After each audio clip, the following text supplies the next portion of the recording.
అసలు అజైల్ అంటే ఏంటి? ఎందుకు ఆల్మోస్ట్ ప్రతి సాఫ్ట్వేర్ కంపెనీ అజైల్ని ఫాలో చేస్తుంది? అజైల్లో సాఫ్ట్వేర్ ఎలా డెవలప్ చేస్తారు?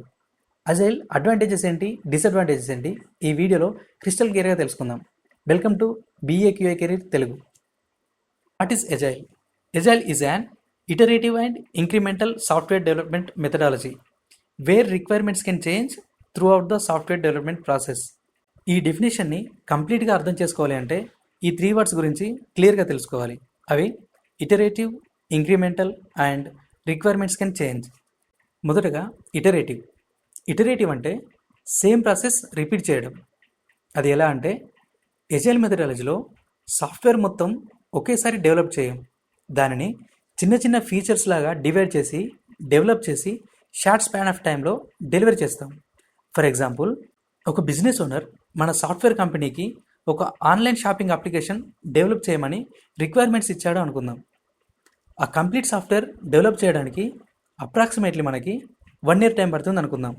ఇప్పుడు మనం క్లయింట్కి 1 year తర్వాత కంప్లీట్ సాఫ్ట్వేర్ డెలివరీ చేస్తామని చెప్పకుండా ఆ సాఫ్ట్వేర్ని స్మాల్ ఫీచర్స్గా డివైడ్ చేసి డెలివరీ చేస్తాం.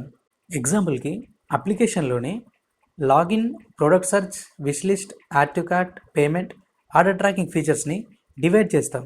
ఇప్పుడు ప్రతి ఫీచర్ కోసం ఒక మినీ SDLC ఉంటుంది. సపోజ్ మనం లాగిన్ ఫీచర్ డెవలప్ చేయాలి అనుకుంటే ఆ లాగిన్ ఫీచర్కి రిక్వైర్మెంట్స్ కలెక్ట్ చేస్తాం, డిజైన్ చేస్తాం, డెవలప్ చేస్తాం, టెస్ట్ చేస్తాం, డిప్లాయ్ చేస్తాం. డిప్లాయ్మెంట్ అయ్యాక ఆ ఫీచర్ని క్లయింట్కి చూపించి క్లయింట్ నుండి ఫీడ్బ్యాక్ తీసుకుంటాం. ఆ ఫీడ్బ్యాక్ ప్రకారం అవసరమైతే చేంజెస్ ఇంప్లిమెంట్ చేస్తాం. ఆ తర్వాత నెక్స్ట్ ఫీచర్ కోసం డెవలప్మెంట్ స్టార్ట్ చేస్తాం. నెక్స్ట్ ఫీచర్ కోసం కూడా మళ్ళీ మినీ SDLC ప్రాసెస్ రిపీట్ చేస్తాం. అంటే ప్రోడక్ట్ సర్చ్ ఫీచర్ కోసం మళ్ళీ మినీ SDLC ఉంటుంది. అలానే నెక్స్ట్ విష్ లిస్ట్ ఫీచర్ కోసం మళ్ళీ మినీ SDLC ఉంటుంది. ఈ రిపీటెడ్ మినీ డెవలప్మెంట్ సైకిల్స్ని ఇటరేషన్ అంటారు. ఇప్పుడు ఇంక్రిమెంటల్ అంటే స్టెప్ బై స్టెప్గా సాఫ్ట్వేర్కి కొత్త ఫీచర్స్ యాడ్ చేస్తూ బిల్డ్ చేయడం. అంటే ప్రతి ఇటరేషన్ కంప్లీట్ అయ్యాక ఒక వర్కింగ్ పీస్ ఆఫ్ సాఫ్ట్వేర్ని డెలివర్ చేయడం. ఫర్ ఎగ్జాంపుల్, ఫస్ట్ ఇటరేషన్లో లాగిన్ ఫీచర్ డెలివర్ చేసాం అనుకుందాం. సెకండ్ ఇటరేషన్లో ప్రోడక్ట్ సర్చ్ ఫీచర్ యాడ్ చేసి మళ్ళీ డెలివర్ చేస్తాం. థర్డ్ ఇటరేషన్లో add to cart feature add చేస్తాం. ఫోర్త్ ఇటరేషన్లో పేమెంట్ ఫీచర్ యాడ్ చేస్తాం. ఇలా ప్రతి ఇటరేషన్తో సాఫ్ట్వేర్కి కొత్త ఫీచర్స్ యాడ్ అవుతూ సాఫ్ట్వేర్ ఫంక్షనాలిటీ స్టెప్ బై స్టెప్గా పెరుగుతూ ఉంటుంది. దీనినే ఇంక్రిమెంటల్ డెవలప్మెంట్ అంటారు. సో ఇటరేటివ్ అంటే అదే ప్రాసెస్ని మళ్ళీ రిపీట్ చేయడం. ఇంక్రిమెంటల్ అంటే ప్రతి ఇటరేషన్లో సాఫ్ట్వేర్కి కొత్త ఫంక్షనాలిటీ యాడ్ చేయడం. ఇప్పుడు రిక్వైర్మెంట్స్ కెన్ చేంజ్ అంటే ఏంటి అనేది తెలుసుకుందాం. Requirements can change. ఇప్పుడు మన ఎగ్జాంపుల్ని కంటిన్యూ చేద్దాం. సపోజ్ రిక్వైర్మెంట్స్ ఫేజ్లో క్లయింట్ ఈ ఫీచర్స్కి అగ్రి అయ్యాడు అనుకుందాం. అవి login, product search, wish list, add to cart, online payment with debit or credit card. ఈ రిక్వైర్మెంట్స్ ఫైనలైజ్ అయ్యాయి, డిజైన్ కంప్లీట్ అయింది, డెవలప్మెంట్ స్టార్ట్ అయ్యేది. డెవలప్మెంట్ ఫేజ్ మధ్యలో క్లయింట్ తన బిజినెస్ రిక్వైర్మెంట్ని మార్చుకున్నాడు అనుకుందాం. ఇప్పుడు క్లయింట్ ఇలా చెప్పాడు, విష్ లిస్ట్ ఫీచర్ అవసరం లేదు, దానిని రిమూవ్ చేయండి. లేదా ఆన్లైన్ పేమెంట్ ఫీచర్లో డెబిట్ కార్డ్, క్రెడిట్ కార్డ్తో పాటు UPI ఆప్షన్ కూడా యాడ్ చేయండి. సో డెవలప్మెంట్ మధ్యలో క్లయింట్ తన రిక్వైర్మెంట్స్లో ఇలాంటి చేంజెస్ చేయడాన్నే రిక్వైర్మెంట్ చేంజెస్ అంటారు. ట్రెడిషనల్ డెవలప్మెంట్ మెథడ్లో ఇలాంటి రిక్వైర్మెంట్ చేంజెస్ని హ్యాండిల్ చేయడం కష్టం, కానీ ఎజైల్లో ఈజీగా అడాప్ట్ అవ్వచ్చు. అందుకే డెవలప్మెంట్ టీమ్ చేంజ్ అయిన రిక్వైర్మెంట్ని అనలైజ్ చేస్తుంది, డిజైన్ని అప్డేట్ చేసి రిక్వైర్డ్ చేంజెస్ని ఇంప్లిమెంట్ చేస్తుంది, టెస్టింగ్ కంప్లీట్ చేసి షార్ట్ స్పాన్ ఆఫ్ టైంలో అప్డేటెడ్ వర్కింగ్ సాఫ్ట్వేర్ని మళ్ళీ డెలివర్ చేస్తుంది. అందుకే అజైల్ని ఫ్లెక్సిబుల్ సాఫ్ట్వేర్ డెవలప్మెంట్ మెథడాలజీ అని అంటారు. సో అజైల్ అంటే ఏంటి? అజైల్ అనేది iterative and incremental software development methodology. Iterative అంటే ప్రాసెస్ని స్మాల్ సైకిల్స్లో రిపీట్ చేయడం. ఇంక్రిమెంటల్ అంటే ప్రతి సైకిల్లో సాఫ్ట్వేర్కి కొత్త ఫంక్షనాలిటీ యాడ్ చేయడం. రిక్వైర్మెంట్స్ కెన్ చేంజ్ అంటే ప్రాజెక్ట్ మధ్యలో క్లయింట్ రిక్వైర్మెంట్స్ మార్చినా వాటిని యాక్సెప్ట్ చేసి అడాప్ట్ అయ్యి అప్డేటెడ్ వర్కింగ్ సాఫ్ట్వేర్ని షార్ట్ స్పాన్ ఆఫ్ టైంలో డెలివరీ చేయడం. ఇదే అజైల్ మెథడాలజీ యొక్క మెయిన్ కాన్సెప్ట్. ఇప్పుడు అజైల్ అంటే ఏంటి అనేది మనకి క్లియర్గా అర్థమైంది. కానీ ఎందుకు ఆల్మోస్ట్ ప్రతి సాఫ్ట్వేర్ కంపెనీ అజైల్ని ప్రిఫర్ చేస్తుంది ఒకసారి తెలుసుకుందాం. Why do companies prefer agile? Reason చాలా సింపుల్. రియల్ సాఫ్ట్వేర్ ప్రాజెక్ట్లో రిక్వైర్మెంట్స్ ఎప్పుడు ఒకేలా ఉండవు. ప్రాజెక్ట్ స్టార్ట్ అయ్యాక క్లయింట్కి కొత్త ఐడియాస్ రావచ్చు, బిజినెస్ రిక్వైర్మెంట్స్ మారవచ్చు, క్లయింట్ ఎక్స్పెక్టేషన్స్ కూడా మారవచ్చు. కాబట్టి సాఫ్ట్వేర్ డెవలప్మెంట్ ప్రాసెస్ ఫ్లెక్సిబుల్గా ఉండాలి. ఆ ఫ్లెక్సిబిలిటీని అజైల్ ప్రొవైడ్ చేస్తుంది. అందుకే ఈ రోజుల్లో ఆల్మోస్ట్ ప్రతి సాఫ్ట్వేర్ కంపెనీ అజైల్ని ప్రిఫర్ చేస్తుంది. మరి అజైల్ వల్ల కంపెనీస్ కలిగే అడ్వాంటేజెస్ ఏంటి సింపుల్గా చూద్దాం. Advantages of agile methodology: easy to adapt to changing requirements. అజైల్లో ప్రాజెక్ట్ మధ్యలో క్లయింట్ రిక్వైర్మెంట్స్ మారినా వాటిని ఈజీగా అడాప్ట్ అవ్వచ్చు.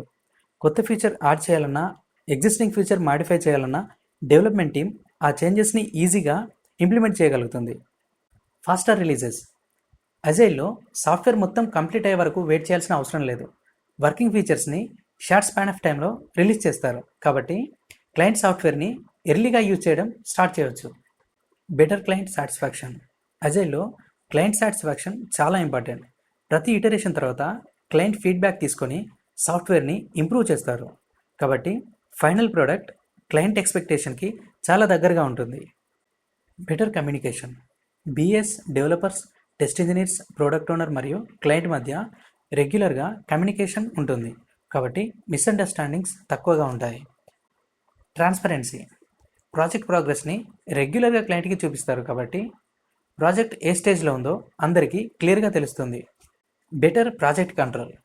ప్రాజెక్ట్ని స్మాల్ ఇటరేషన్లో డివైడ్ చేయడం వలన ప్రోగ్రెస్ని ఈజీగా ట్రాక్ చేయవచ్చు.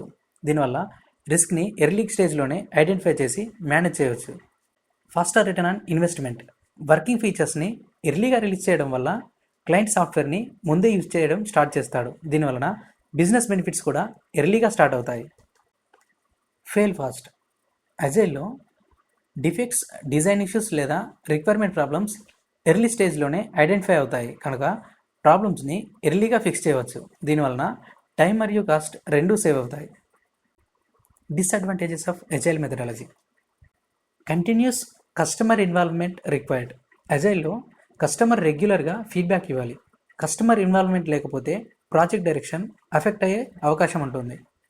Frequent requirement changes. రిక్వైర్మెంట్స్ తరచుగా మారడం వలన డెవలప్మెంట్ టీమ్కి అడిషనల్గా వర్క్ పెరగవచ్చు కనుక రిక్వైర్మెంట్స్ చేంజెస్ని ప్రాపర్గా మేనేజ్ చేయాలి. Difficult to predict time and cost. Requirements project మధ్యలో మారుతూ ఉంటే ప్రాజెక్ట్ కంప్లీట్ అవ్వడానికి ఎంత టైం పడుతుంది, ఫైనల్ కాస్ట్ ఎంత అవుతుంది అని ప్రాజెక్ట్ బిగినింగ్లోనే ఎగ్జాక్ట్గా ఎస్టిమేట్ చేయడం కొంచెం కష్టం. Less focus on design and documentation.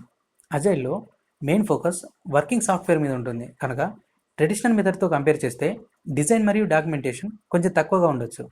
Documentation ప్రాపర్గా మెయింటైన్ చేయకపోతే ఫ్యూచర్ మెయింటెనెన్స్లో ఛాలెంజెస్ రావచ్చు.